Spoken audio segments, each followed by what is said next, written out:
the whole thing is like this. Okay, in this town of Provincetown, people, because Provincetown is like an artist's dream town for riding and just getting away. They have this pill that you could take, made by this mysterious doctor, who it help amplifies talent. And as it help amplifies talent, if you take it, you'll be addicted because everybody loves the taste of success. However, if you don't have talent, you become these, like I said, Addams Family type zombie people who just attack people, and they're just kind of like addiction demons. They're just like homeless demonic demons that just are going around town. And I'm like, this didn't get no national news, no nothing. Hmm? Hmm?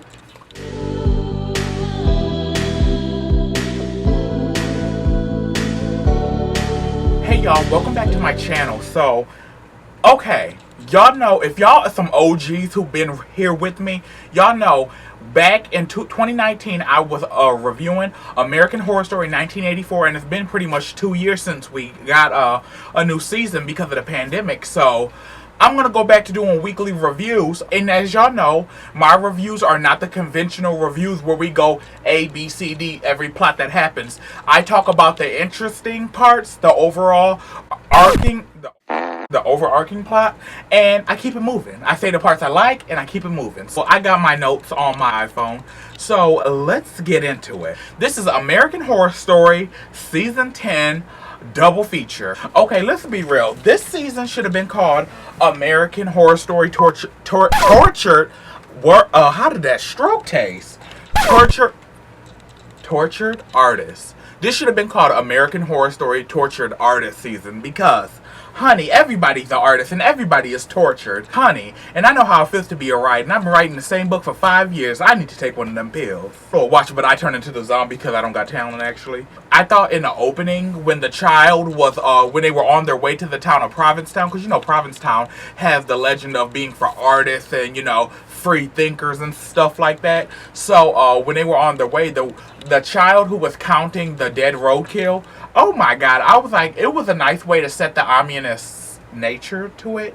Am I the only one who got Jack Torrance from The Shining vibes from this season with Finn? And sometimes, just so you guys know, I'll call the actors by their real names because, you know, it's new. I didn't really remember them. And let's be real, the setting it in New England is such a smart move because New England, it has, you know, still some of that residualness from the old world. Something about New England is a character on its own. And I've always wanted to live there, side note. I was like, bitch, I feel this. And then when Sarah Paulson came in playing the homeless, pretty much beggar woman, I did not expect that because that is like, well, she did kind of play a character like that in Hotel, which also, let me ask you guys, the way these vampire-like, zombie-like people, I was wondering if the Hotel vampires or whatever they were in Hotel, I wonder if they have some type of crossover, or these species kind of like distant relatives from the Hotel vampires to whatever these people in this Provincetown.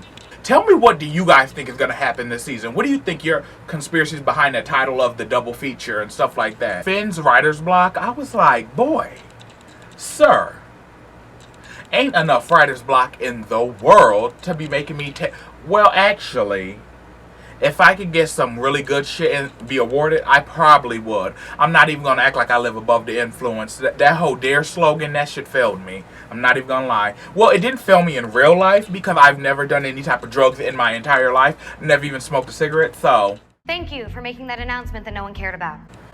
Soft flex, I guess.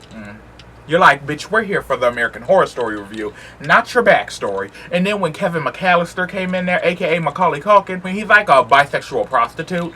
But I'm like, Ryan Murphy, no, he good for, he be writing his fan fiction. Ryan Murphy do not fool me. So then as the story goes along, pretty much what ends up happening is they get into town, the mother and the daughter, they're going for a walk, they go through a cemetery, they see those zombie-like men, and then they're running. Long story short, and then later on, Finn comes across a dead body, and Finn's like, I have a new appreciation for life.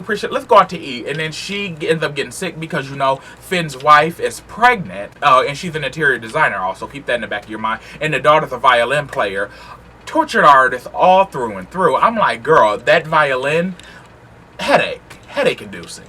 And so then when they were supposed to go out to eat, the mother ended up getting sick because, of course, she's pregnant. So then he goes out to eat by himself at the bar, just sitting there, you know. And guess who's playing, giving their best, Sonny and Cher. We got a motherfucking Evan Peters, and then we got oh my god, I cannot believe I'm forgetting her name. This is what happens when I do it at the middle of the night. Just for the lack of better term, Myrtle Snow. Not Myrtle, but you know, Myrtle Snow. Let me see, look up the lady who plays her. Frances Conroy. We got Evan and Frances up there just doing their best duet, and then they get him pretty much hooked on this pill that says it's like a muse pill. It'll cure all your elements for people who have talent, because if you don't have talent, the pill doesn't work. Whenever you take the black pill and you don't have talent, you turn into one of those bald-headed Addams Family looking zombies that roam the street, because you become a shell of your former self. So that's pretty much what happens. And then I was like, when words come back to me, when Macaulay Culkin's character, when you see him in a room with Frances, and next thing you know, she's sucking his blood, and he's like, don't do it as hard as you did last time. So he's like a prostitute who sells himself, but probably sells his blood, because from what it looks like, Frances, I think her name is Billy Noir. See, now it's coming back to me. Billy, Frances' character, she's like the HBIC of the town, the head bitch in charge. So that's what I'm getting. And like Evan is like her right-hand man. But I feel like he can't be trusted, though. You know what I'm saying? And when Finn wanted to leave before he got really hooked on the pills, his agent Ursula was like, honey, you need to make this pilot.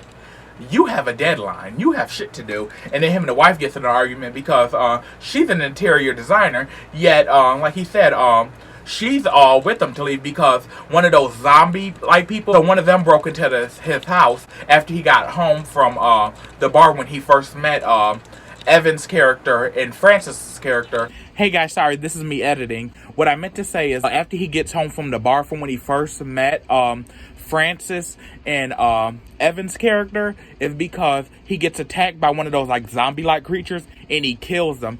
And you know, the wife, Lily's character, she's like, I do not want to have my daughter in a home where somebody has died. Like, I just want to be out of here. I need a fresh start. I want to leave. So everybody just wants to leave by now. And toward the end, he, you know, Evan gives them the pill and pretty much gives them peer pressure. And it's like, take the pill and then you'll never have to worry about it again. And he takes the pill at the end of episode 1 and he pops it. And inspiration ensues because he's writing 40 Going North. He is Stephen King. Like I said, the pills give him inspiration quickly.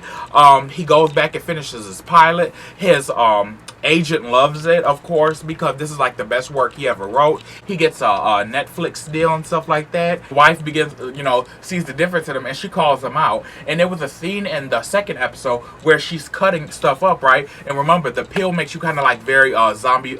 Well, not him because he has talent. Makes you crave blood. You know, gives you need a higher tolerance to subsued your cravings. So blood is what they go after. So when his wife was cutting stuff up, she cut her finger and then he starts sucking and she's like, bitch, bink, get the fuck off me. Get the fuck off me. You're getting aggressive. And she's pregnant. So I'm like, Finn, what's going on, sir? Finn, what is going on, sir? Like, this is unacceptable. And, you know, the wife calls him out for taking pills and stuff like that. And the daughter also saw him taking pills. And like I said, remember, the daughter's a tortured artist, too. And the daughter has a superiority complex. Because, you know, her mom's an interior designer. The dad's a writer. She plays the violin. So it's like, you know, all of them got, you know, talent and stuff like that. And she feels like she's not on their level. So pretty much like I said, I'm just pointing out the good parts. She ends up taking a pill and she becomes Beethoven from hell. And she ends up insulting her mom like, you know, mommy, you're not even that talented pretty much. And her mom's like, oh my god, I can't believe you said that to me. And shit like that. Evan, Frances, and Finn, well, Finn is now addicted to these pills, you know, because he got the taste of it. He finished the whole season of his writing. And he's like, bitch, if this is what the top feels like, I don't want to let it go. So he ends up joining their little group of, you know, merry bloodsuckers. And they go around Provincetown, you know, chaos ensues. They kill a couple people and they drink their blood, pretty much. So, I'm sorry, I was all over the place with that, but it's like, maybe it's just me. What did y'all think of this season? Tell me what you like about these first 2 episodes. It's been 1.5 years since we've seen a new American Horror Story episode, because you already know how I feel about the spinoff. Go watch the video. Crazy. Yeah, what did you like? What did you dislike? What characters are you excited to see? I can't wait for Angelica Ross because that's my girl. That is my girl. I want to see what trouble she is getting into this year because, honey, I'm going to give this season a chance. You know, I'll be having weekly reviews, so I will see you guys next week. Same time, same place. And don't forget to like, comment, and subscribe too.